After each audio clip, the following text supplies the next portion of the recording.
3, 2, 1. I'd like to start this podcast by personally thanking the Florida Panthers. Because without them at the current moment in time, Detroit would be the only winless team in the NHL.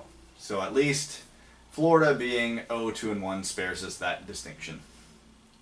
Would you say that they've power-bombed themselves into the basement of the NHL? I had nothing else, but I really think that's just a topical thing to say. Because of, the power bomb. Your relevancy is on point. That happened in the game. With that Florida that Matheson had on. Yeah. Patterson. Welcome to the Wing Wheel Podcast. I was just going to let you drown there. If you're listening, please help. We have a full roster this week. Evan made it out. He is here for a short amount of time. How did you get one of the coffees with the stickers on it? They keep putting Monopoly pieces on mine. Oh, I don't know. Maybe they're not quite up to snuff on the smalls yet. I hate when they give me the Monopoly pieces because I'm like, I don't care about this. I want my little stickers to put on my sticker pad so in 7 coffees from now, I can get a free coffee. Yeah. But they keep giving me Monopoly pieces. You get a medium one, right? I get larges. I mean, yeah. I don't furk around, Yeah. So maybe he's back in the lineup. Yeah, he is against Montreal. I don't know who's coming out yet. I'm almost positive it'll be Rasmussen. Does it even really matter? No, it doesn't. On the docket today, we are going to talk about the Wings in general, up until this point. More of a deep dive on the week, since we just kind of did the brush over on Thursday. We'll talk about scoring in the NHL. It's up. It's exciting. It's a fantastic time to be alive for most teams, not ours. And we will talk about the very contentious Matheson on Pettersson hit. I know a lot of people are riled up about that. I kind of get tilted when I see it. So we'll talk about that some more. And then we have our quick hits, and then overtime and Twitter questions. We do have a live bet. If you can bet the timestamp as to when Evan will leave this episode before the end of it, you will win nothing, because we don't... This is just a joke. It's just a bit. There's not an actual bet. I know what time I'm leaving. I have my bet. Yeah, but we have the timestamp. Do you know exactly what time on the track you're leaving? Because we got to splice in the intro too. That's true. Oh, true. Have you even listened to our intros? Do you know how long they are? I have, but I don't know how long they are. Well, I do, so I've got the advantage. Evan, what's the name of this podcast? I'm not too sure. The dub. The dub. The Wheel. My boss said he's going to listen to an episode, so he's going to have to really dig back for when I was on one. I was going to say, how are you going to enjoy fun employment? Yeah. You guys want to hear a funny story? Do we? This might actually not be a good reflection of us as a pod, but at the meetup, Mel was telling me that Evan came over to her and Crystal and said, "Did we give away tickets for this game?" I was building my question from the ground up, because then if they said yes, I was going to say, well, are we sure the people that we gave them to are here? Alright. Because I didn't want to be like, oh, are the people we gave away tickets to here? And they'd be like, we gave away tickets? I'm like, oh, apparently. Oh, so you were doing them a favor. You're bringing them up to speed. Yeah, okay. So really that was just, that was social generosity from you. Yeah. Yeah, okay. Just making sure everybody was on the same page. Was that in the same conversation where you talked to 3 people and then told them you were exhausted? Probably. We never ask Evan to be anything other than what he is, because then it will be a disingenuous experience. But people still came and asked about you more than anything. Brad and I would try to catch people as they came in, and they'd be like, yeah, that's cool, but where's Evan? I'd be like, oh, he's the guy in the non-Red Wings shirt over there, just kind of hanging out, eating nachos. Yeah, food was actually decent. Yeah, I'm a fan of that place. I liked it. Yeah, Detroit Beer Company, good spot. Yeah. Good spot. And I already did our preview, so we will jump right into it. The Detroit Red Wings have a phenomenal, what is it, 0-2 and... what is their record right now? 0-3-2. 0-3-2. Yeah, they've had 5 games. I remember 2 overtime losses, so I'm just going to assume the other 3 were regulation losses. That sounds right to me. They are second last in the division and second last in the league, only to Florida, who have played 2 fewer games. Yeah, 0-3-2, 11 goals for, 23 goals against. Wait, 11 goals for? Yeah. And 23 against. Yeah. Yeah. That's almost impressive that they've managed to be outscored by double. They have the worst goal differential in the league by 4 goals. That's... The next closest is 4 goals. away. Did you see that tweet I sent up about what a lot of the hashtags would be for the Oh, yeah, I top retweeted it, yeah. Yeah. We're going to be writing that a lot this year, I'm thinking. We sure are. Well, we got to figure out some for other ones because we've got Lose for Hughes, Crapo for Kako. Although our one Finnish listener always, he hates the way we pronounce Finnish names. It's now a passion of mine. What is it? Well, how's it? He said a more apt hashtag for Capo Kako would be Sucko for Kako. So I'm assuming it's something like Koko or something like that. You really have to put on a Nordic accent to get their last names right, and sometimes first names. And actually, I was talking to a Swedish person online too, and apparently Swedes get to North America and they just don't even bother trying anymore because apparently Nyquist we're not even particularly close on. I remember it's something it's like Gustav Nykvist or something. Yeah. Should I provide a good segue? Pedersen says his last name isn't like that either. It's something super Swedish that doesn't sound. Elias Pettersson. You gotta get really Swedish to say his name. Yeah, and that's just. I'm all about respecting the way a person wants their name to be pronounced, but in this industry, you just gotta. The goalie Harry Sateri says he says first of all it's Hari and then it's not Sateri, it's Sateri. And Mickey Redmond was like, yeah, no, that's not happening. It's Harry Sateri now. And he was like, yeah, all right. What I hate is the players who constantly change the pronunciations of their names. Years ago, Brad Marchand said he wanted it pronounced Marchand, and now this year he's going on record as saying it's Marchand. Zach Parise did the same thing, and now he's Zach Parise. And there was another guy, it was the same one. He went back to his old pronunciation, and Tavares is back to Tavares now, even though he has went on. I switch between it so much I can't keep track. I'm just gonna randomly pick one of the two for all these players, and it doesn't even matter. In the same sentence, I'll talk about John Tavares, and then I'll mention that Tavares scored a few goals last night. You know what? When I watch Tavares, I actually just pronounce his name. Oh, are you kidding me? That's how I pronounce it every time I see him on TV. Because that's how I feel. I'm going to pronounce it. His name is pronounced the reason why they haven't signed Nylander. It's hardly something that's that it's worth the trade-off, I know. Just, we got to get our digs in when we can. Scott Maxwell, former contributor of Wings Nation, now of the Leafs Nation. He sent it over? Yeah, he sent out a tweet after the Bruins game. He's like, I'd hate, spelled hate with H8, to be a fan of the Red Wings right now. I'm like, oh, fine. Oh, screw you. Scott, you've known what? How old is he? 9? Listen, Scott, the Leafs are going to suck again sometime in your life. And just you wait.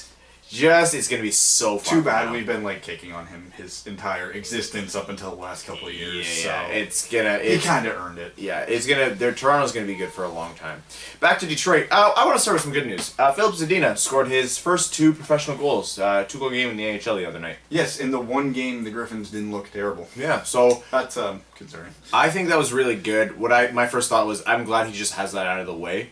Because it's not like his talent's in question right now, but he just had to get over that hump. And he said the same thing. He's like, it's just good for my confidence to just do it, and to do it twice in one game is good. Oh. And he had one nice goal and one just a hockey goal. He had to just bury a dirty chance. Even goals like that, the problem is you see the empty net and you immediately go easy goal.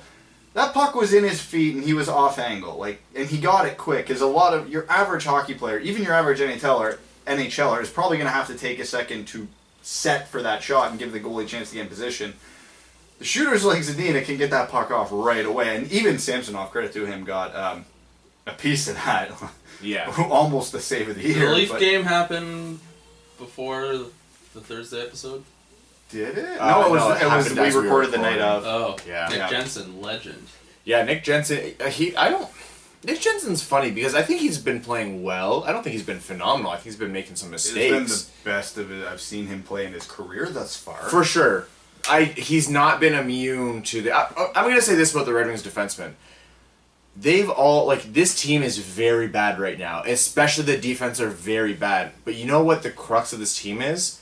The fact that, the Red Wings have a young core who are doing some good things and learning and are taking a good progressive approach to the game.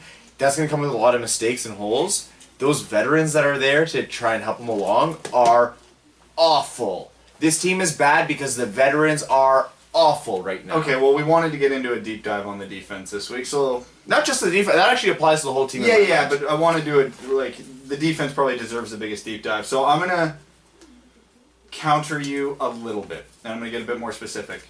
Jensen, I think, has been great. Not as a top pairing defenseman, which is what he has had to be, but as based on what Nick Jensen is and should be, he's been great. Yeah. He scored 0 goals last year. He's already got 2 more than that. He's been responsible defensively, hasn't been turning the puck over, has been flying around the offensive zone. I've noticed not only the young guys come up, but I've noticed the Red Wings as a whole are activating the defense in the offensive zone a lot more now. And they are. I'm a fan of that. They're jumping in a lot more. Like even DeKaiser I've seen do it, which scares the hell out of me because if you turn the puck over, there's no way you're catching up. Which he does do. DeKaiser, he's injured out against Montreal tomorrow. Spoiler for anybody who didn't know. That's me. Yeah, so DeKaiser's out now. He's been better than he was last year. I'm not going to say he's been great, but improvement. I guess we can't dump on him if he's getting better. Mm-hmm. Before he got hurt, Trevor Daley was a tire fire. And Nick Cronwall was, oh my God, has he been He bad. is almost slower than a pylon. It's not even, I can accept that Cronwall's going to be slow because he's a million years old and he's playing on one leg. The number of times he's turned the puck over, though, is deeply concerning. Because his timing is not good. That's his strength. That's when I have zero faith in Nick Cronwall to defend anything off the rush, to win any puck battles in the corner. Again, the guy's on one leg. But when that puck is on his stick, for the entirety of his career, I have trusted him. This season, he has not been himself in that capacity. For the first time in his career, I can't find a justification to have him on either powerplay unit. No, he's not. Again, maybe it's... He missed a lot of time early in the season and late in the preseason. Might just be rust. Like Evan said, might just be timing. I don't know. If rust starts to show up on a 20-year-old car's frame, you don't anticipate it getting better. You know. No, I know. Cronwall played a surprising amount of games last year. I don't think he plays more than 50 this year. He might have to.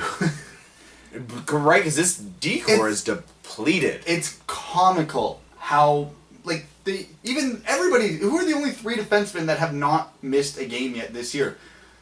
The 2. I think Hronek and Sulak are the only 2 who haven't missed a game. Higgins with healthy scratch and Jensen with healthy scratch, so in their defense. But everybody else has missed a game due to injury. Like, Cholowski's due back tomorrow, though, as of what Helene St. James was so reporting. far, to, yeah, so.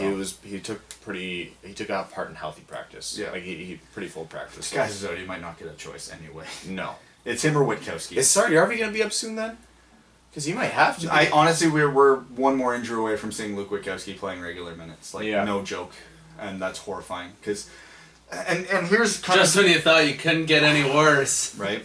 So here's kind You do need a crush on the team, but you kind of lost that when Witkowski got sent down. Yeah, it's true. We got nobody right now. Well, he's up. He hasn't been with the Griffins. He's been the healthy scratch. He's been in clear Cabana all year. Oh, okay. I mean, he's the ideal candidate to scratch every game because... Obviously. Whatever. But yeah, it's kind of getting to the point I wanted to make with the Red Wings defense as a whole right now because they've not been good as a unit the whole year. The Boston game makes the stats look a lot worse than they really were because they've allowed, 23 goals, you said, total this season. Over 25% of them were in that one game alone, right? So it's like... Fine. Still let them in, you know? You still let them in. But here's the problem, and here's what we're going to face all year. When I look at each player individually over the course of this 5 games so far, I look at DeKaiser and I go, he's had more passable games than bad. I look at Jensen, he's had more good games than bad. I look at each of the 4 rookies, they've had more good games than bad. The problem is they don't have anybody on this unit right now who you can count on to be consistent night in, night out, so they're walking into every game with 2 or 3 of these guys having an off game. And that's going to get you torched in the NHL, and that's kind of what's happening. Again, they've been treading water better than I thought they would. You're trotting out 2 veterans of a bad defensive unit and 4 very green NHL rookies. Honestly, I was expecting worse than we've gotten so far. So I'm not going to complain too much, but this is the problem. Because, again, go player by player. Philip Hronek, pro or con this year so far? Pro. Okay, Hicketts. Pro. Shulak. Pro. Cholowski. Pro. Jensen. Pro. DeKaiser by his standards. Pro. Cronwall. Bad. 1 out of 7 is underperforming our expectations, and Okay, they're okay, still you know not what? good. I made a face at you because I was about to make the same point you did, but I missed the part where you were actually agreeing. Yeah. Because what we're seeing right now is in a sick, twisted way, and this is definitely some kind of Stockholm syndrome. Kind of best case Ontario for Red Wings fans who kind of accept the fact that they won't be competitive this year or even next, because you're seeing all those positive points that you want to see out of those young guys. Like Shulak has just been so impressive to me. But the veterans and the rest of the team has dropped off in such a phenomenal way that this team is not even going to sniff a wild card spot. But most of the veterans haven't. We're talking about essentially 4 veterans because Eriksson hasn't played a game yet. No, I'm not talking just defense. Okay, got you. Because Thomas Vanek has been utterly useless on that ice. Utterly useless. He's had his moments, but yeah, I agree. Justin Abdelkader, to no one's surprise, has lost the small, faint gray linings that have been put up as silver linings that he carried for the past few years. He's been an active detriment, and he still gets first-line minutes. I will argue you there. This is actually to my surprise. And again, because I'm not talking about Justin Abdelkader's contract, because when we're talking about on-ice performance, you can ignore the contract. Justin Abdelkader, for the entirety of his career, has been a useful NHL player. He's not a first-line guy. He's not a second-line guy. Nobody's ever going to say that. But there's not a Red Wings fan on the planet who, before this season, would have cared. Let's say Justin Abdelkader was making $2.5 a year. There's not a Red Wings fan on this planet who wouldn't have been fine trotting him out on the 3rd or 4th line every night. This year, I don't think he belongs in the lineup. He's been so bad. Been awful. He's been terrible. Franz Nielsen against Boston was... Franz Nielsen, look... Thank God we signed that contract. Only 3 more years. Bad. And they gave him an A this year. Why? Because he's old? Think about that. This is how flawed the organization is in one capacity. 3 of the 4 assistant captains this year have arguably been the 3 worst players on the ice for the Red Wings this year, between Nielsen, Abdelkader, and Cronwall. Well, they might as well give another one to Vanek right now. Even Larkin has been fine, but I don't even think he's played up to his standards yet. So maybe I've been pretty impressed. But he's been good, but he hasn't been that. I don't know. I was hoping to see that extra step from him this year. He's basically exactly what he was last year, which is a great player. But I wanted to see that step. I wanted to see that evolution. I think he is what he was at the end of last year, which is like a great version of himself. Yeah. I don't know. I've been impressed. I'm not saying he's been bad. I was hoping. Larkin's, for me, the way he's improved are the less pretty parts of the games, but the more impressive ones, which have been getting pucks to the net from unlikely areas. He's shooting more, which I like. Yeah, and his one goal against who are they playing? Boston? No, his goal against the Leafs. He scored against the Leafs.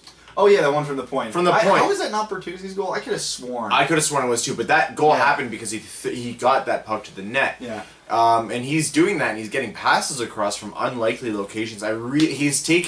He's picked up parts of Zetterberg's game in my mind that, oh god, Zetterberg leaving this team caused a bigger hit than we ever anticipated. But he has been picking up those small pieces. Thank you for that perfect transition, because this is my transitioning into the offense and talking about that.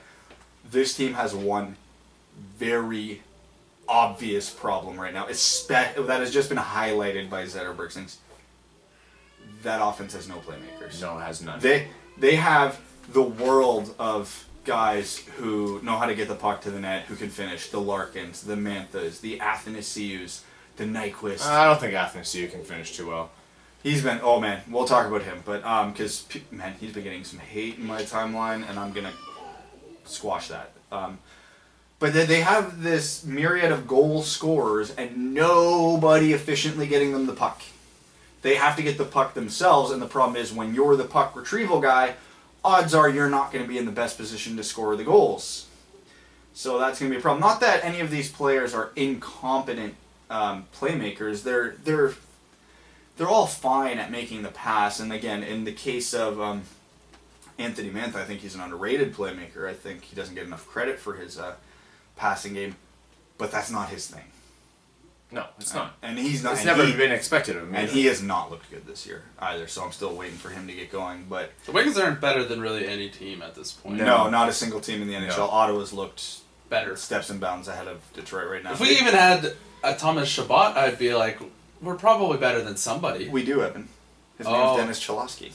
Oh, not yet. oh, jeez. I don't know. I don't know if I don't know. I don't think that's fair. We need some optimism here, man. Come on, help me out. Because I told you guys I would take an optimistic approach at some point in every episode, so... I'm going to get one of those little car ribbons that, that says support our troops. I'm going to get one that says support Jimmy Howard. Because that guy's going to need all of it by the end of this year. He's going to need his own ribbon. He's going to need it. Oh, boy. Can you imagine being a goalie right now on this team and this is what you have to watch in front of you every night? Well, by the end of the season, Jimmy Howard's going to be in the best shape of his life. Yes, that's true. Ultimate trade bait. And, hey, there's been a couple of key injuries to some big goalies, too. So, Pittsburgh's really worth keeping an eye on with Matt Murray's concussion right now.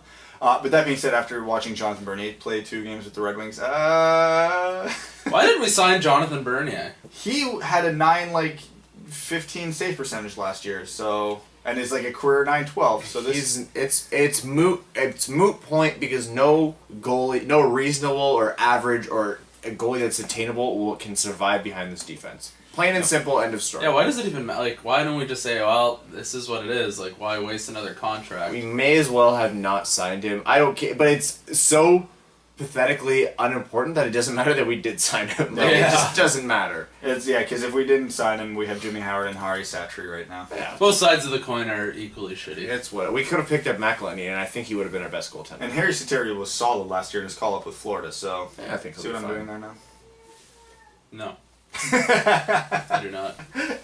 Ryan just looks at me with disgust. I love it. Stupid, I hate you. The positive points from the Red Wings. Shulak. Dude's making stuff happen. I still think he is going to be a great third pairing guy for us, and that makes me so happy. Libor Shulak, I will remind everybody every episode, man, he is a wild ride. He is! Because he is either making an unbelievably dynamic play that you go, man, this guy's got some real potential, and then he touches the puck the next time and you go, no, Libor, what are you doing? Exactly, and that's why he's our third line guy, because I think I would rather watch that right now and have him get a little bit better than watch Jonathan Ericsson do whatever he does. He's the anti-Jonathan Ericsson, where Jonathan Ericsson does basically nothing on the ice. Shulak does everything, both good and bad. Yeah. I don't expect the world of the guy. I think the fact that he's playing second line minutes means nothing. It's not a reflection of him or what anyone should be expecting of him. But he's doing fun stuff on the ice. He's fun to watch, and he's a nice complement to an otherwise atrocious defense. I have him number 3 out of the 4 rookies as to who I've been most impressed by this season. I've liked Cholowski and Hronek more. I've liked obviously you have Cholowski's been the best defenseman on this team while he's been healthy, and that's not even a debate. Hronek, I genuinely believe, has that solid second pairing potential in him, and I want to see him keep going. It doesn't have to be a meteoric rise. It absolutely does not have to be pretty. Time. He just needs to take advantage of this opportunity because no one's going to beat him out for his own ice time.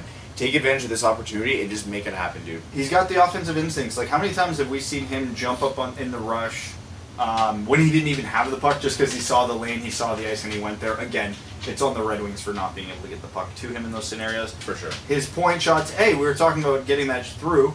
Though the whole team looked bad against Boston, he did have his moments where he wasn't firing it in their shins. And again, smart shot on his first NHL goal. It was just him and Rasmussen there, but most defensemen would look at that lineup and go, that's nothing. I'm not going to try and shoot through there's one person there. Rask is going to pick that up, but Hronek's like, no! That's Michael Rasmussen. He's 6'6" and literally does this for a living, puts the shot through, Rask doesn't find it, it's in first goal. Rasmussen, what do we think? What are we making? Because there's been calls to actually send him back down to juniors. I'm going to say, my opinion of Michael Rasmussen so far this year is a big astounding. He hasn't been bad, he hasn't been good. He's been there. I don't think he's been impressive, and I think this is more of the Michael Rasmussen. And this is going to seem like revisionism and that we're going back on what we're saying about him because we were very excited about him before. And not that we're not anymore, but I'm afraid that the Michael Rasmussen we're seeing now is reflective of the Michael Rasmussen we were anticipating when they drafted him. This is the Michael Rasmussen that I was kind of expecting. I was hoping he'd do better, but if you look at the areas in the game he's struggling right now, sending him back to junior wouldn't do him any benefit. No, I don't think so. No, because he's struggling because he's up against bigger, stronger players now, and he's having trouble establishing his ice.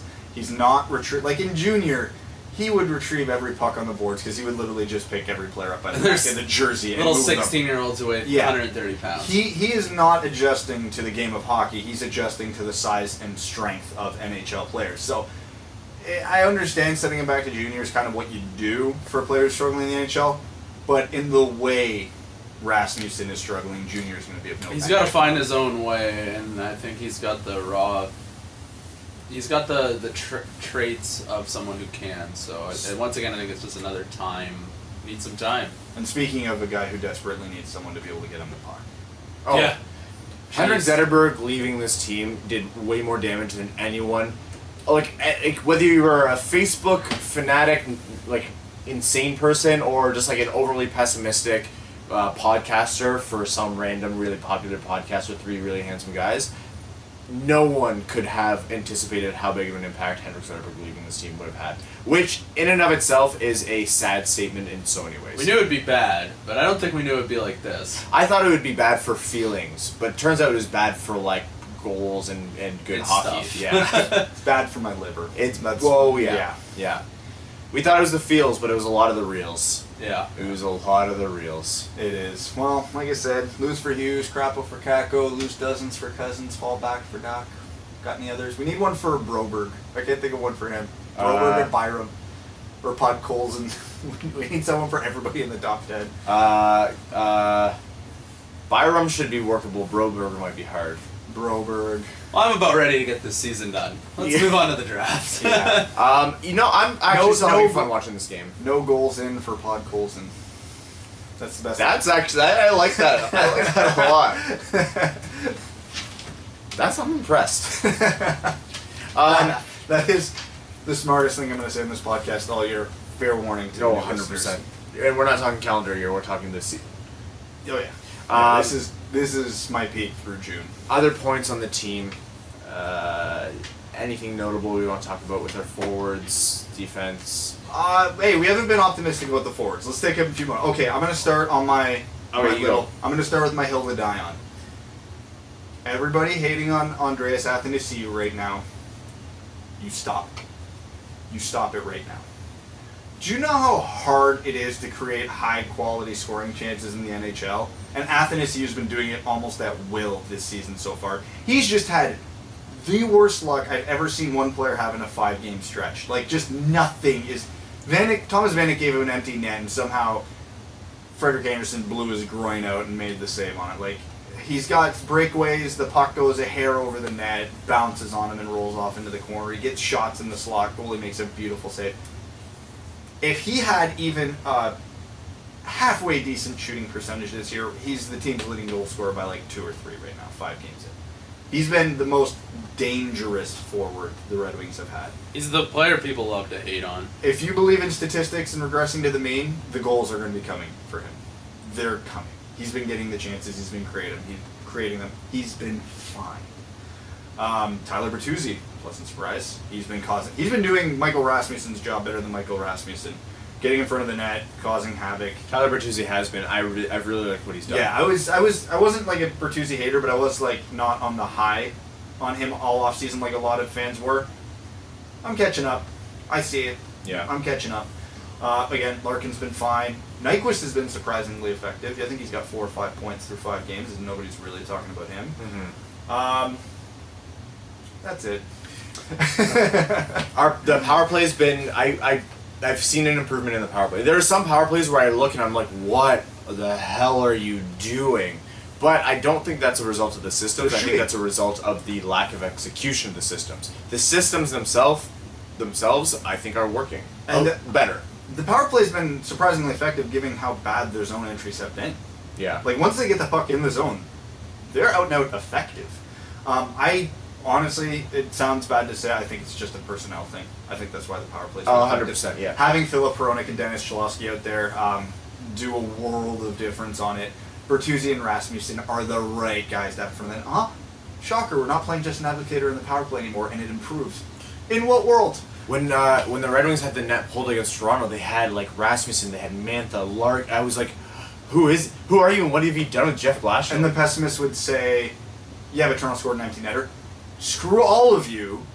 That was the flukiest empty net goal I've ever seen. He fired it behind his own net. It hit a stanchion and went all the way down into the net. Of course, Ron only paid because Mike Babcock loves heart and grit.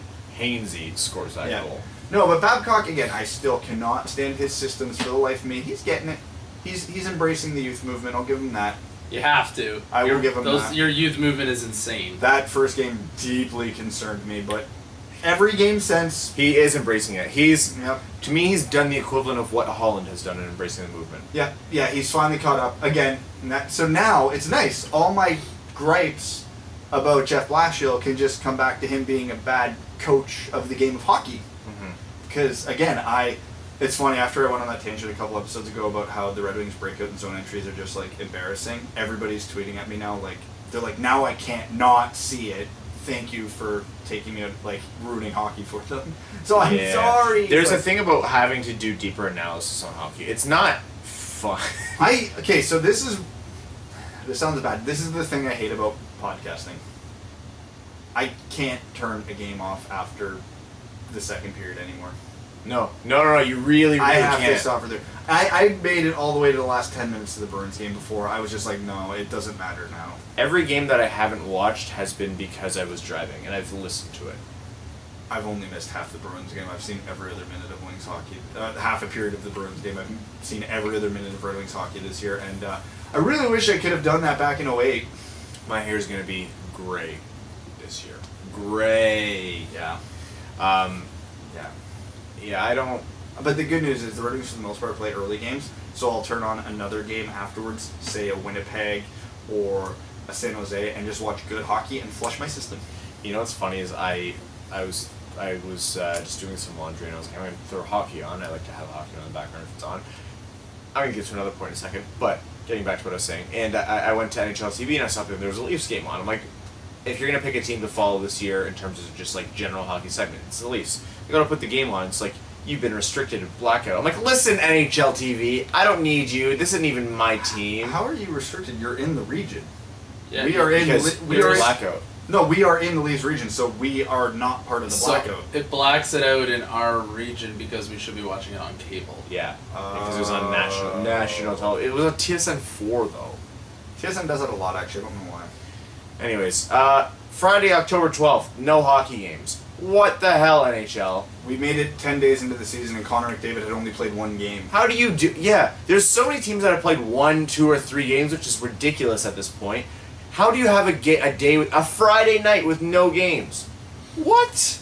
Why?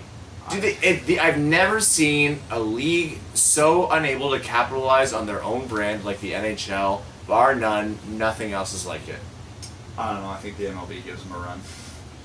Yeah, the MLB's religious.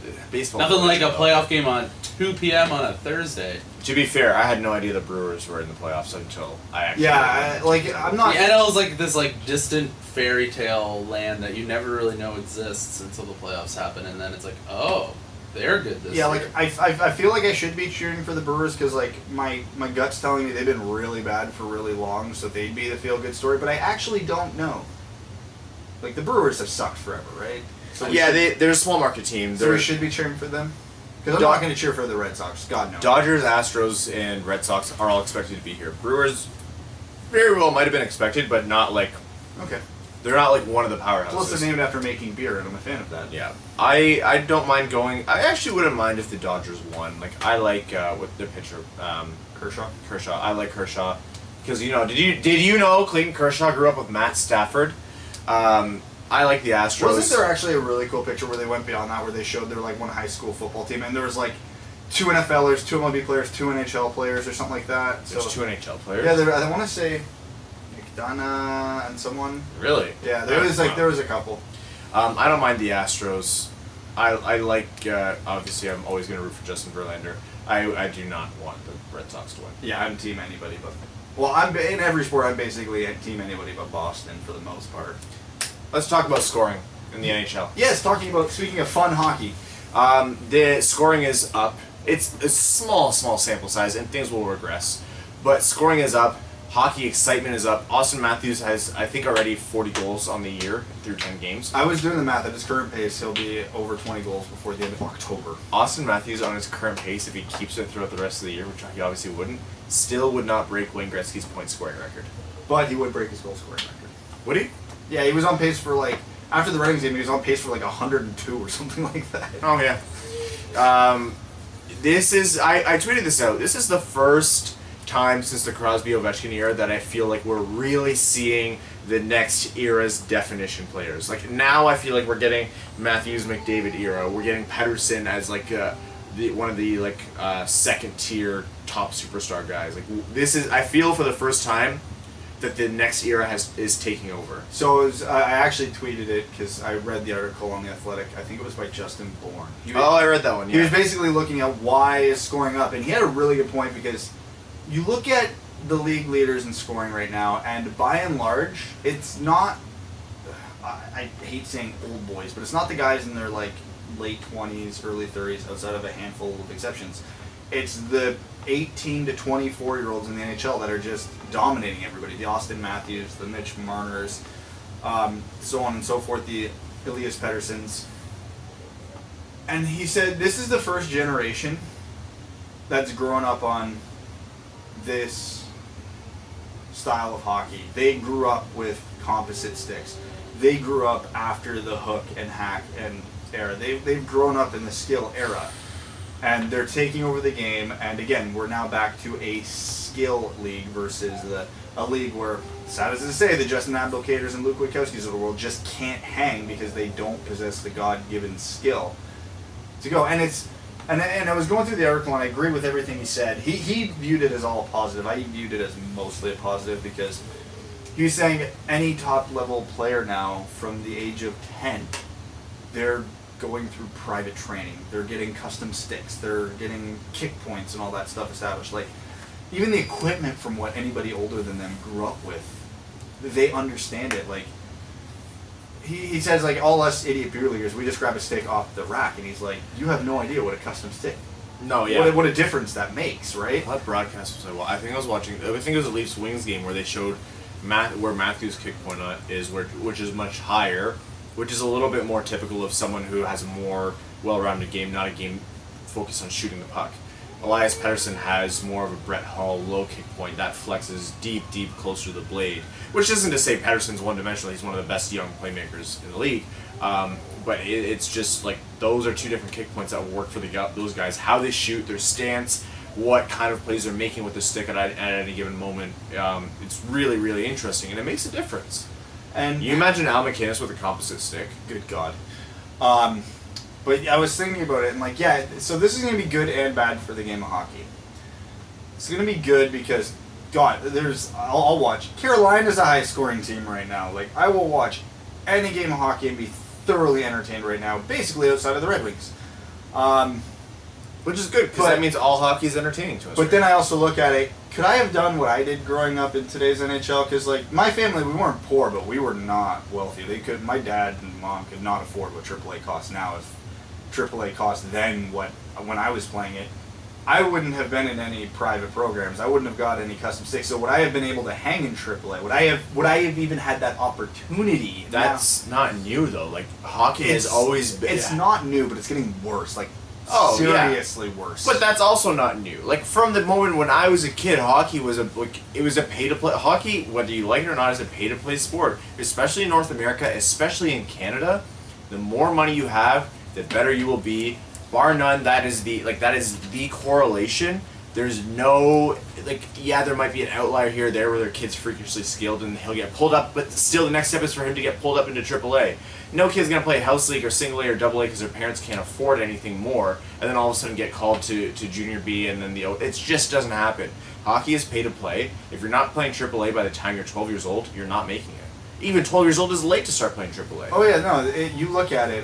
So I have a friend who's got AAA is what, 16 grand a year? Right now it's 10 grand plus tournaments and. So we're talking 16 grand a year. Yeah, it's insane. And my dad always used to piss him when it was like 3 grand when I was playing. Yeah. I played single and double A and it was like 3 grand, and my parents there were years where I, as a kid, was like, I don't want to do this for my family. No, when I was 17 years old, I stopped playing rep hockey, even though I had 2 years left, because like we had to talk. Like, am I going pro? Yeah, that's when I stopped as well. Yeah, I'm like, they're like, no.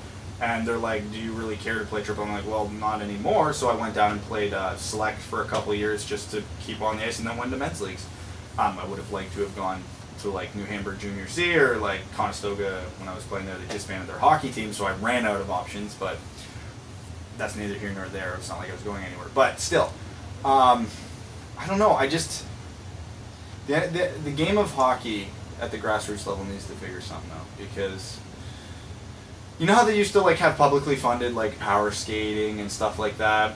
I'm wondering if there's not a way they can do that for camps, for skill development camps or something like that. Because again, there's so few Quentin Byfields in the world who grew up like, I think Quentin Byfield, his family, there was a story, but like they were that family, and he was just freakishly good that they couldn't keep him out. That just doesn't happen often. That's like, we're not talking 1%, we're talking 0.1%. That's the case. It's rare. And for a sport to transition in that direction, it never goes well. And if you're the worst Canada, you don't see too many Canadian NFLers. Why? NFL football is a religion in the United States. In Canada, it's a sport. Yeah. And you don't see too many Canadian NFLers. Canada, by all rights, shouldn't have that big of a gap, but there should have still a vast superiority in terms of hockey dominance at an international level. But they are not more special in the United States or Sweden or Russia even. Like the rest of the world has caught up and surpassed them in a lot of ways, because Canada hasn't taken, as a population of what, 33 million people? Yeah. You don't have the population to do this, and yet they're still trending in a direction of being more exclusive in terms of who can play hockey. These grassroots initiatives of like everyone can play and paying for people to like cross the threshold to at least get on the ice are great, but there needs to be so much more done. Like, I have a buddy who's he's got a 12-year-old son who's playing like Pee Wee AAA right now for the Junior Rangers. He said this team has, by and large, been 90% the same kids since novice. So like 7, 8 years old, your odds already go way down if you're not on the team. Why? Because Mr. and Mrs. Smith are close to the coach, and their kid will never not make it, even though he's going to be benched. Like, it's just, I had to break that barrier when I made travel hockey. I came from playing house league for a long time. I made travel hockey because I forced the coaches to pick me. Like, I had to work even though I was significantly better than so many kids on the ice, I had to force them to pick me. I got dumb lucky. So again, like I said, my family wasn't super wealthy. So like my first year of hockey, I played house league with every other kid like every other did. Then the second year, my dad, again watching me play in house league, goes, "Okay, my kid's pretty good." So my first year where rep was a thing, he threw me in single A. He's like, "Yeah, this will be good green. It's not crazy expensive." Kid in double A got injured. I went up, scored 2 goals my first game there. They asked me to stay. The next year I went to I was back with the double A team. Kid on the triple A team got hurt. I went up, scored 2 goals my first game with them, and then I had a couple good games after that. They asked me to stay. So even at that, like, had I not had a few good games, as an 8 and 9-year-old, I probably never play a game of triple A. Hey Evan, what is more dependable than Brad's weird I scored a lot of goals when I was 12 years old hockey flexes? Yeah, oh man. Walking uphill both ways, 6 feet of snow. Right?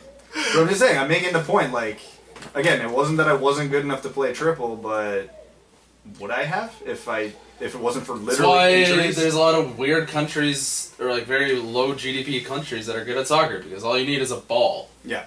You need a ball. Yeah. You don't even need a ball. You can play with anything. Yeah. Hockey, you need an artificial surface and a lot of gear to make that happen. And pay a lot of money to use that artificial surface, but you can't just go on the artificial surface. You got to pay $1,000 for the equipment on your body to go onto that surface. Anyways, what we have right now is a group of people who were born in a time where they had to be skilled to survive in this, like the transition out of this, like everyone has an enforcer on their team game where they're being hooked and held. And now that the game has transitioned to be more favorable to them in terms of the rules, they're dominating. Yeah. So we have Austin Matthews, we have Connor McDavid, who is the entire Edmonton Oilers. We have Elias Pettersson, who, whenever he finds out which way is up, is one of the probably the most exciting rookie that the league has seen in how long? Since Austin Matthews. I think right now he's more exciting than Austin Matthews was in his rookie year. He's having a better start, but Matthews also came in as an 18-year-old. That's true. Pettersson didn't. I think Matthews right now is a testament to how smart of a move it was going to Switzerland for a year. Yeah. Play with some men. Yeah, play the pro game. I was explaining to someone that, like, he's not going through those growing pains at this age of, like, you know, he's now playing the hardest first-line minutes of anyone else in the league, and he's not... Is he, though? Yeah. He's not even getting the first unit every night. Because they're throwing it on Tavares some of the time. Some of the time, but I think Matthews does get... Like, I think whenever you have a freak like that who can make a puck go in from anywhere or make a play out of nothing, like, you it's that under 24 years old energy or magic that comes about. Hockey is genuinely... Between all that and gritty, hockey is genuinely more exciting to watch now than we have seen in a while.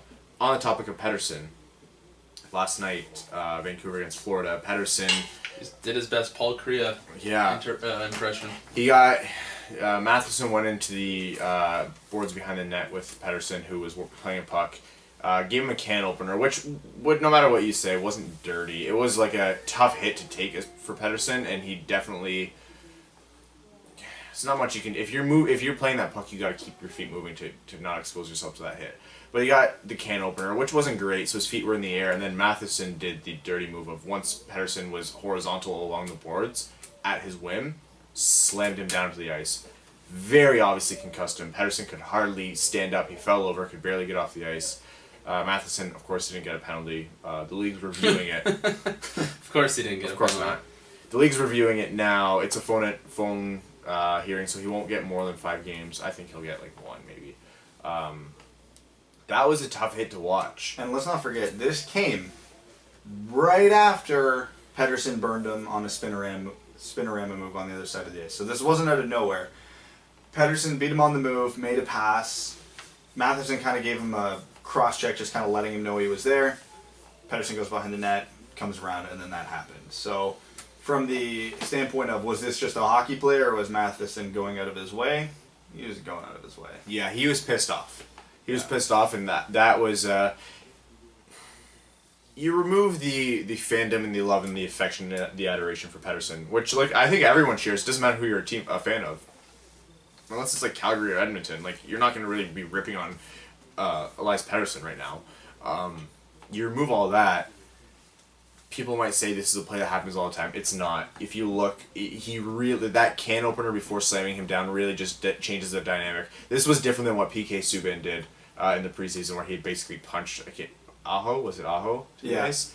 Yeah. It was different than that. Like, Pettersson really was at his mercy, and he acted maliciously. The hockey equivalent of the hitting a defenseless receiver. Kinda, yeah. In the NFL. Yeah. I don't think it deserves more than 5 games. I don't think it deserves 3 games. I would like to see it get a game just to say, like, hey, don't be a dick out there.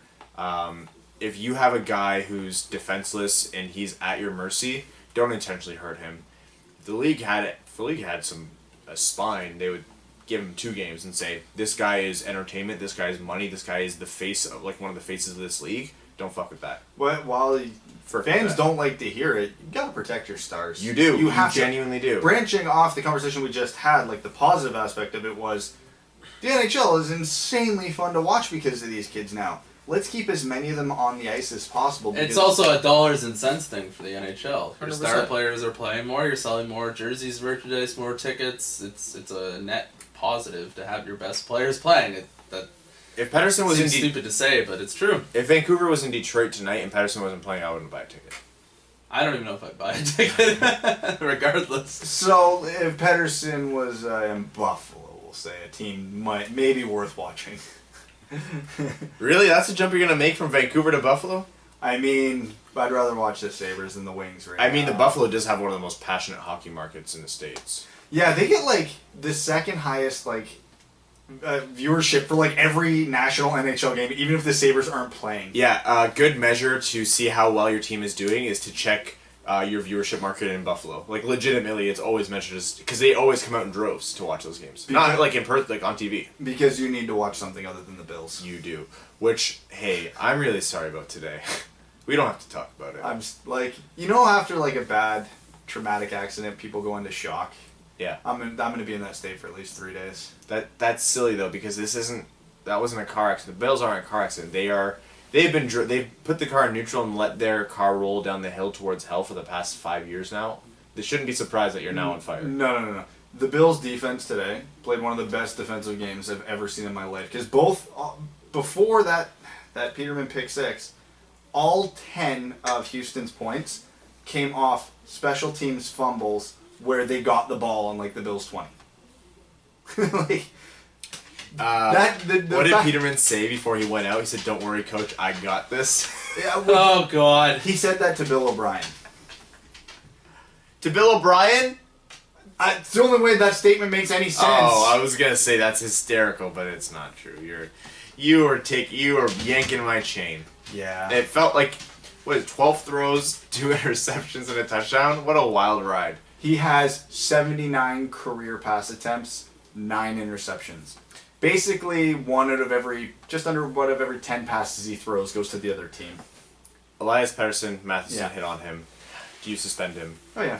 How many games? I give him 2. Like I said, I go with the defenseless player thing. Evan? Yeah, I think 2. 3 seems a little much based on NHL. The wheel of safety. So That being said, it's gonna be 1. That being said, do I think this is worse than Marchand's sucker punch on Eller? No. Which I don't So- understand why we're not. What do I think he deserves? 2. What do I think he'll get? 1 with an outside shot at a heavy fine. Because this doesn't have really a big precedent, and I could see the NHLPA really making a good case for, hey, like, you might want to give him a game, but you don't really have the precedent here. Some quick hits. The Detroit Red Wings announced that they'd be retiring number 4 for Red Kelly, famed Red Wings defenseman, and then Toronto Maple Leafs centerman, funny enough. Red Kelly was really one of the foundational players of the sport, let alone the franchise. Probably the second best defenseman to ever play for the Red Wings, all historical context considered, like legacy and what have you, or at least one of the best defensemen ever played for the Red Wings. Was one of the early pioneers of the defenseman joining the rush and contributing offensively, because in his day, the defenseman stayed home. He started doing it even before Bobby Orr revolutionized the game, but he started doing it even before then. His offensive ability was actually so good that when he went to Toronto, he became a centerman and won 4 cups there as well.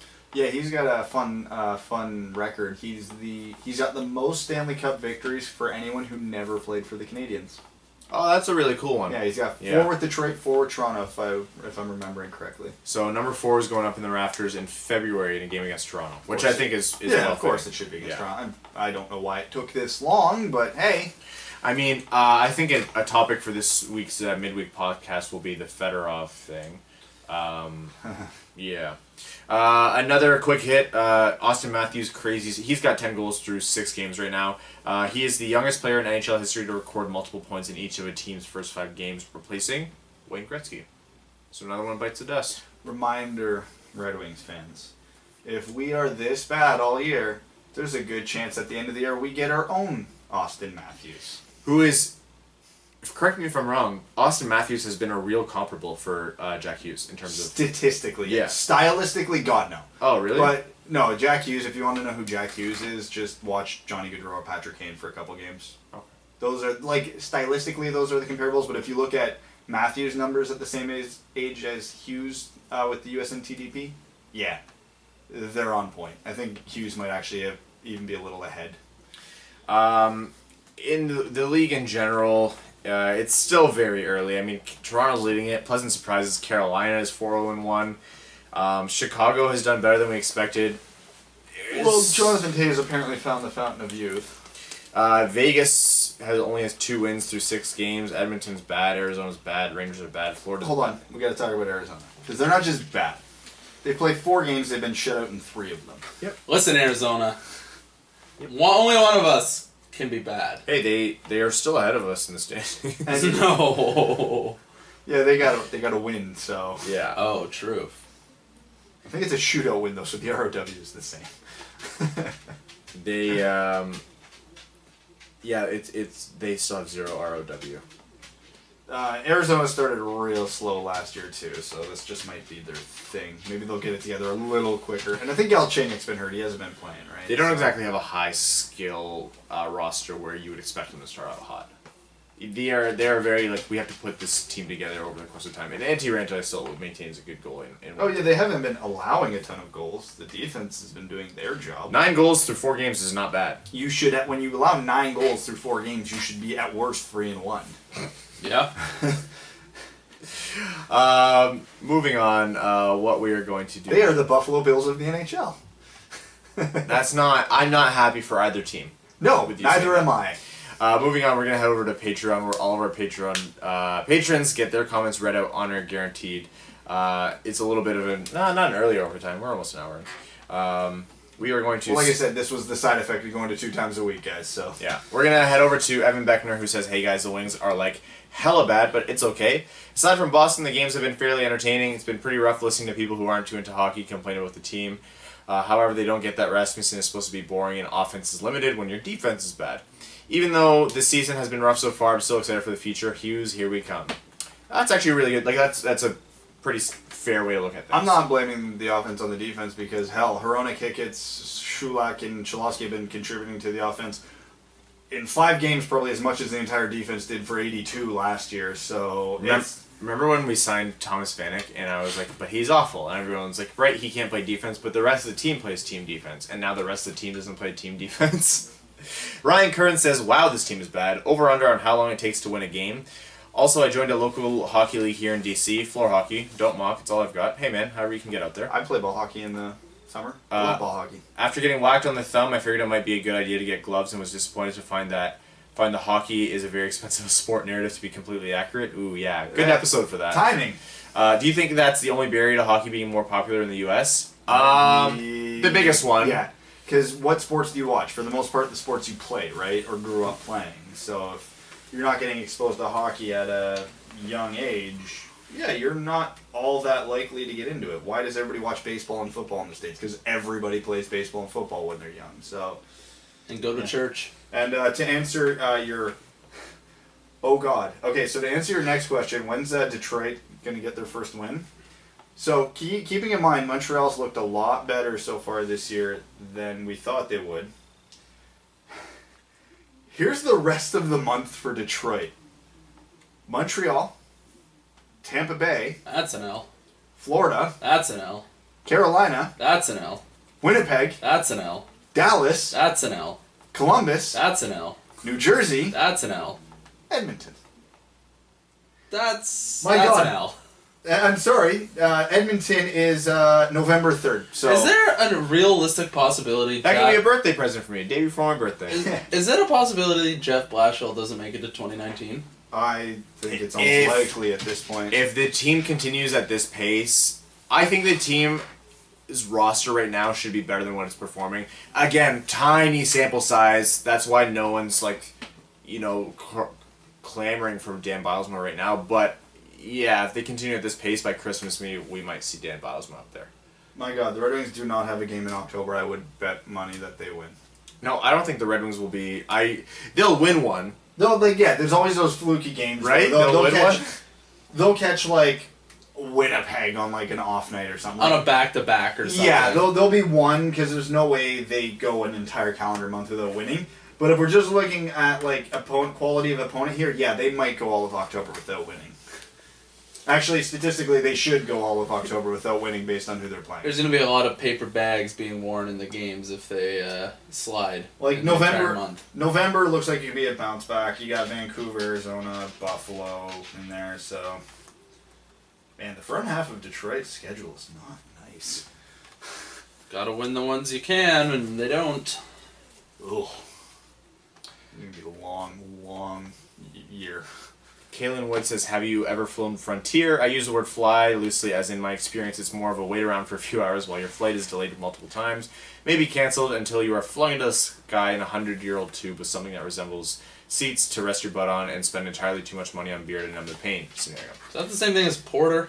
Maybe. What's the worst city? Porter wasn't bad. Porter, I like Porter. What's the worst city you could imagine being stranded in? Oh. Worst city? Like, are we talking North America or are we talking worldwide? Somewhere in the deeps of the Siberian. If we're talking North America, probably anywhere in Ohio. Yeah.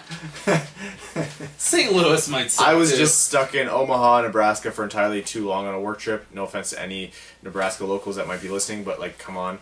Also, do you think it's acceptable to wear flip-flops in an office setting? No. No. The answer is no, but I'd like to hear what you think. Hard no. Worst city, I like hating on Ohio, so I'll say anywhere in Ohio. I feel like some like Hicktown in Louisiana would just be too hot and muggy to deal with. Yeah, somewhere where it's the humidity you can literally reach out and grab. We love our fans from the south, yeah. But I hate swamp heat. Yeah, it's like, if the heat doesn't get you, the Gators will. Like, somewhere like that. Final note, as much as I'd love Jack Hughes, please let our boys get a win before they get too sad. I'm worried about their fragile psyches. Let's go Red Wings. Their psyches. Jeffrey Carlson says, hey guys, I know you're going to comment on the horrendous coaching and rough play for the new and old guys, but hey, we're getting younger. So what the hell is going on with the branding of my beloved team? I'm over the Little Caesars name and they pulled the seat thing. Maybe it's just a conspiracy theory, but their Facebook Hockeytown logo seems to incorporate the Pistons' blue ring. Are they doing all this to appease them? Anyways, look forward to the suck and fingers crossed, Jack Hughes. Love the podcast and you guys. Thank you, Jeffrey. For what it's worth, with butts in the seats, the black seat covers, I barely noticed. So I disagree completely. I think they look god awful. While I was watching the game, until someone pointed it out like 10 minutes into the game, I honestly forgot. I think it looks at best okay, but why would you go from a fantastic looking arena to a bad one? It's still stupid. Like when it's empty, I'm sure it looks dumb as all hell, but I mean, during the game, whatever. But yeah, they're gonna have to do some clever branding over the next couple of years because nobody's gonna want to watch the Red Wings for the hockey, so they're gonna have to figure out another way to get asses in the seats. Maybe they could reduce ticket prices or offer better in-game promotions. Good one. So some people have been sending me ticket prices for like weekday games and saying, look how low they get. I'm like, that's not what we're talking about. Yeah, we're talking about, like, a lot of people don't expect weekday games to have butts in the seats. That's a purely, like, you have to make this team worth watching on a Thursday night. Yeah, it's like, sorry, I'm not driving 3 hours from Kitchener to go watch Minnesota, Detroit on a Tuesday evening. It's just not happening. But we only do Columbus on a Thursday night. Yeah. Detroit versus Pittsburgh on a Saturday, though, should not cost $211 for a lower bowl seat right now. Just plain and simple. You don't want to pay $200 to watch the Red Wings get their asses handed to them? Like, I was thinking about it because we probably should pick out whatever games we're going to do the rest of the ticket giveaways to so we can plan. But, like, I almost want to go to the games against, like, Ottawa and Arizona. So it's like, there's a reasonable chance I'll see a win. I don't want to go and watch Detroit play Toronto right now because Detroit played their best game of the year against Toronto and still lost. Like, I don't want to go to those games. I just don't. Not while they're this bad. Speaking of going... I'm going. This time right now. Okay, so I got 102.14 here plus the 20-second intro, so that'll probably be around. Yeah. God bless to the winner. Godspeed. Mark Burnham says, was going to start off by saying how bad the team is, but looks like everyone before me has that covered. Seriously, it's hard to watch this team, and not even just because they are bad, it's how they are bad. We're seeing the same shit that we've seen the past few years over and over. The wingers are so far up the ice as the D tries to break out, and the C is loaded on the same side as puck carrier, and that defenseman is no option. You were right last week. The only time they have a good breakout is when Athanasi or Larkin take the puck themselves and go end to end. Then on offense, everyone is standing still. They just move the puck around the outside, never getting high percentage shots. And the dump and chase, oh god. In the Toronto game when we were within one and actually playing well in the last minute, Nielsen decided to try and dump and chase entry, but 20 seconds left and no one else rushing. Toronto D just picked it up and rimmed it around, ended up in our net. We have seen no change in the systems or strategies, and they're still killing us. How long can they actually go without firing Blash? I get that it's good for the Hughes lottery, but it's going to be real hard to watch a full season this trash. Also, Mesquite is a tree, you filthy casuals. Thank you. I could have sworn Mesquite was a city in Texas. I'm going to look this up. No, it's a barbecue sauce. Mesquite, Texas. Mesquite, Texas. I think there's one in Nevada, too. I don't want to know why you know that there's a town in Texas named Mesquite. Mesquite, Nevada. You're a tree, Mark. My guess is if they're going to can Blash Hill, it'll be early in the new year. January, February. If it continues like this. Because you guys are right in the analysis. This isn't hard stuff to pick up, and, like... this team should be winning more than this. Again, it's early, and that's the offset to deploying a highly, highly fresh team. But it's not them, that's the issue. Yeah, and again, you gotta build the systems to the team you have. A dump and chase can work if you have a Zach Hyman, a Patrick Hornqvist, someone who's who goes into the corners and wins the puck 98% of the time. Detroit does not have a single person who's like that. I think Rasmussen might be that player, but here's the catch. Rasmussen's not the guy to chase on a dump and chase because he doesn't have the foot speed to get there quick enough. So, and again, just the way the it's a skill game.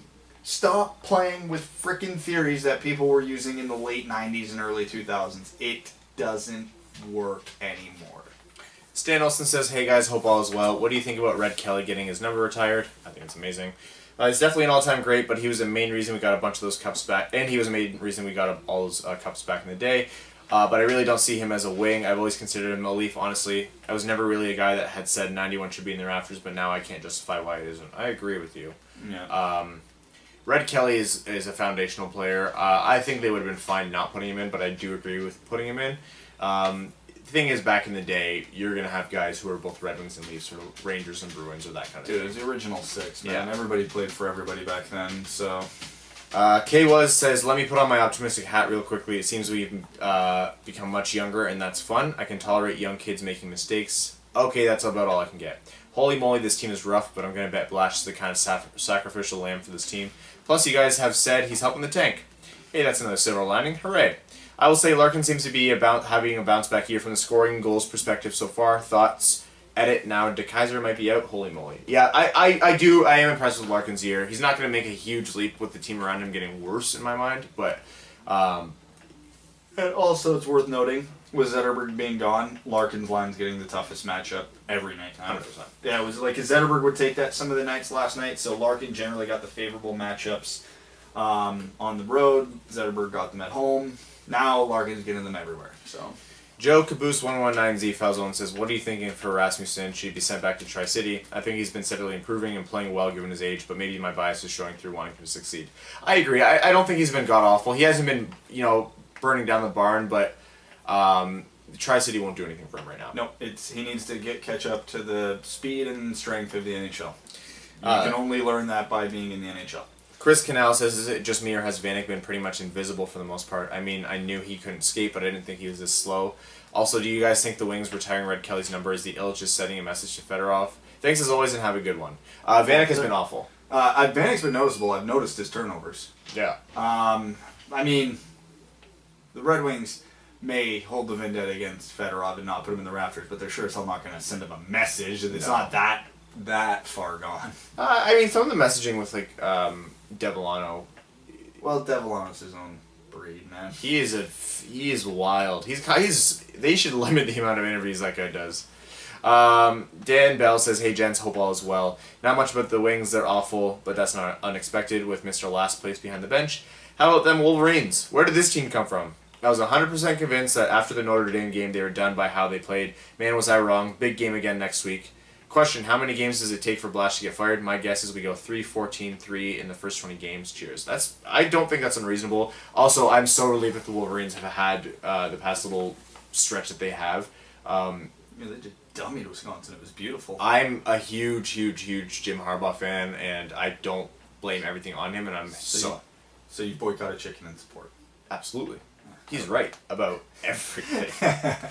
3-14-3 in the first 20, I think Cam's Blashill. If that happened. Which, I was looking at... Yeah, no, that's almost likely. I don't think that's unreasonable.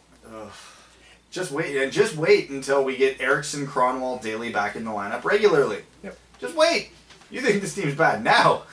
It's going to get worse. Adam Flett says, evening all, as the Wings are suffering as expected, but still suffering, I just want to ask about your thoughts on a UK-based NHL franchise. I love it in theory, have no idea how they would pull that off in concept. I have no interest in ever having an overseas team, I'm sorry. Look at, the Oilers played one game in Sweden, and it completely buggered their schedule to the point where they played one game in the first 10 days. Functionally, I don't see how you pull that off. It's short-sighted to European fans, and I want them to be exposed to the game, but it's just not happening. Or it might happen, but I don't want it to. As I mentioned last week, the Toronto Wolves are a rugby league team that plays in an English league, and wondering if this could be transferred to the NHL. I had no idea. Anyways, hope you managed a few positive thoughts for the pods. Thanks again. Yeah, we've been okay this week. we're not blown away by how bad the Wings have been. I think that's an important thing to take away. I just want to enjoy sports again. Yeah, I mean, you do that to yourself being a Bills fan. Man, and me as a Lions fan. I said to Brad, I was like, why am I so happy this week? I'm like, oh, the Lions are on bye. Yeah. We're going to head over to our Reddit thread. Jacques Strap actually sent me a DM. He says, thanks for using my terrible question on the podcast last week. It was in the middle of nowhere in rural Tennessee, and it kind of caught me off guard when my username was mentioned. I want to ask a better question or two, and the first one is, if the Wings could bring back any player from the past that could just turn the needle for this young, struggling team, who would it be and why? Oh my god. Like, Nick Lidstrom. it's Nick Lidstrom. Hands down. Like, as much as I would argue Stevie and Gordy were better Red Wings, the Red Wings need a Nick Lidstrom more than anything else right now.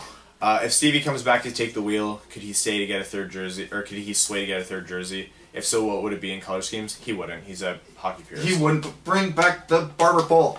Thanks again. You make my Mondays better. Thank you, Jacques Straps. We have time for a few questions here. Oh yeah, we're doing great for time this week. Culturon57 says, glad to see you guys doing 2 episodes a week. Definitely makes my commute better when I can kill time listening to the dub. Since it seems to be impossible for us to play a full game without a defenseman getting hurt, who do you think is the sacrifice in the next game? Oh, it's DeKaiser now. We have our answer. I would have said a week ago, I don't care so long as it's not Cholowski, but you know. Jacques Strap actually had another question. He says, what the Furk do we do with Furk?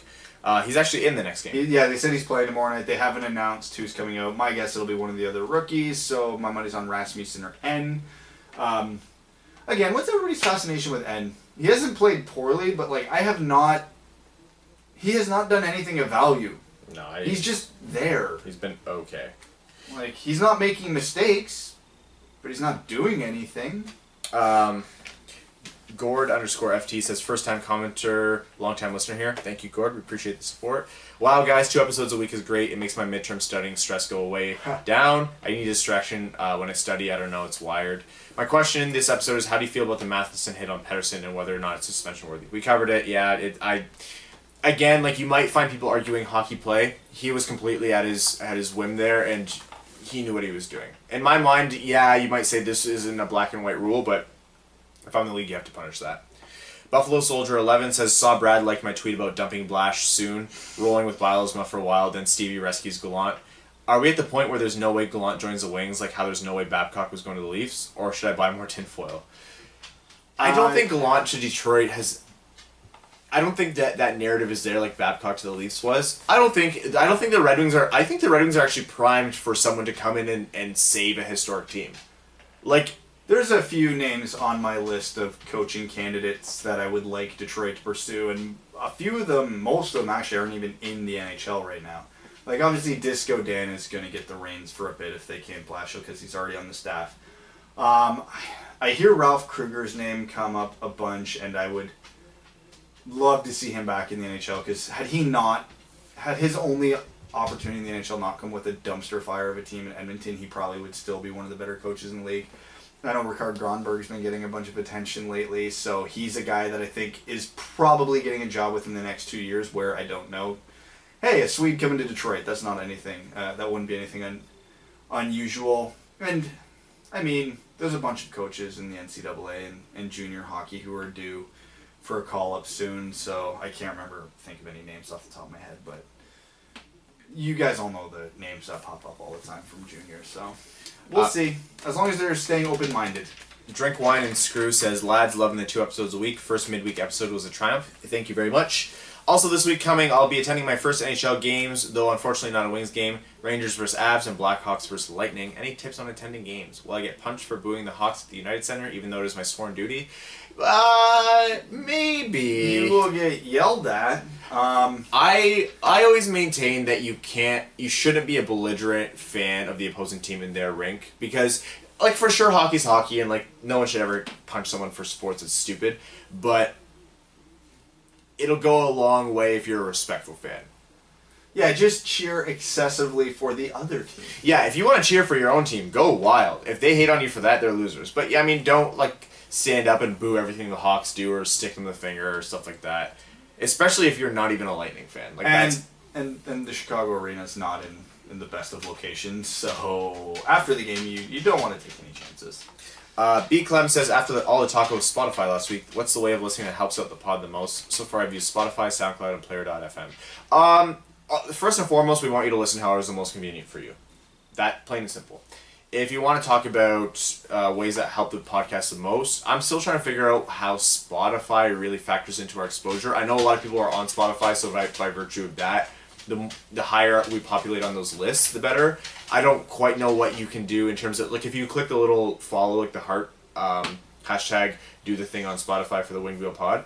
I assume that populates us a bit higher on those lists. Really the biggest thing, though, whether or not you listen on iTunes, leave us a rating on iTunes. We just shoot up the charts. It's huge for us. I've never actually seen us on the charts. I've also never looked for us on the charts. We've charted in different countries, not in Canada or US, though. Like, we've come like 13. I think we were the 13th most popular podcast in, or sports podcast in like Czech Republic at one point, or something like that. Like random countries, yeah. Mulvda says, off to a great start, boys, but really how long till we pick up the W? Side note, frickin' nasty Nick Jensen. We've covered it, but I just had to read frickin' nasty Nick Jensen. Man, we have to beat Montreal tomorrow. That's literally our best bet in the entire month to get a W. We have time for a couple quick ones. Advanced Water says, when is the last time having an empty net worked for the Red Wings? I know it's a viable strategy, but it never seems to help us. When you have a low talent team with the inability to break into a zone or hold the zone, it's not going to work very well. When was the last time the Red Wings scored an empty net goal at the game? I literally can't remember one. Yeah. Tatar against the Rangers, where the meme was born with the guy in the stands. Yeah, that might have been it. That was like 2-3 years ago. Evander Barry Wall says, if we win the draft lottery, is it Jack Hughes going to fix our defense? I'm a best player available kind of guy, but at what point do we have to address our awful blue line? If we're picking first overall, it's Jack Hughes. Honestly, the way this draft is shaping up, if you're picking in the top 5, you're picking a forward. So, and spoiler, the Red Wings are going to be picking in the top 5. So I would not bet on getting a defenseman in the first round this year.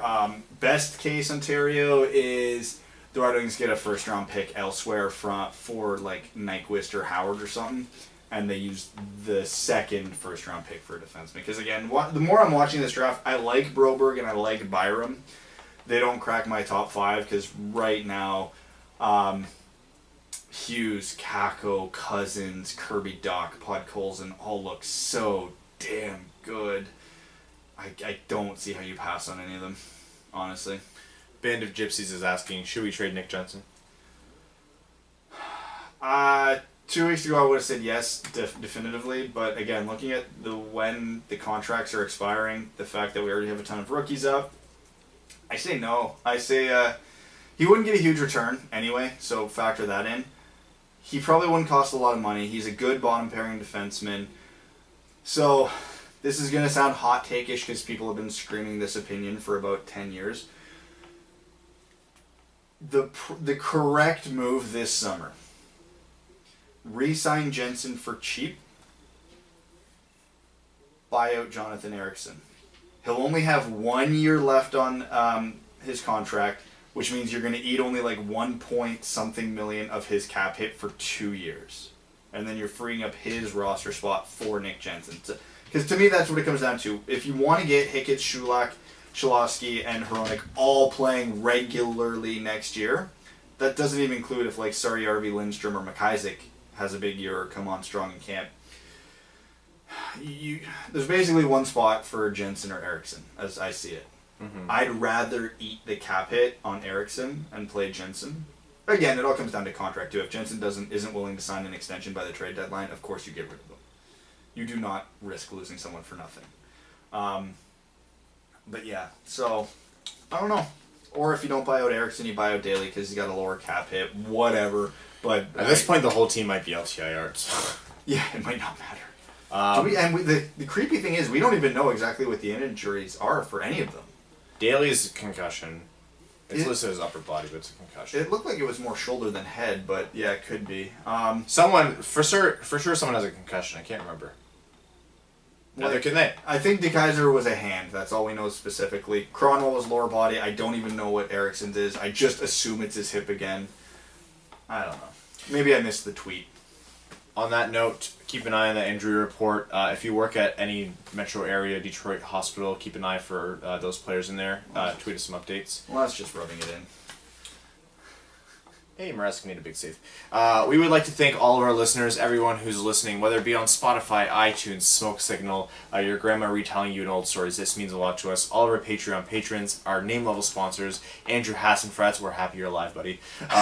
He made it. Arjun Shanker, Sean Levine, Stan Olsen, Ryan Lewis, Clayton Van Dyken, Langabeer, Derek Shippert, Kaylin Wood, Charlie Elkins. Thank you guys so much. All of our listeners, if you want to get more hockey content, do the following. Follow at Winged Wheel Pod on Twitter. And then the next step is important. Go to our bio, follow our individual accounts, because that's where we tweet the most. That's where we engage with you guys. That's what we like doing. I have no more short bullet points to go. So Brad, please hit stop. That's the end of the week, or that's the end of the episode. We'll see you in the middle of the week.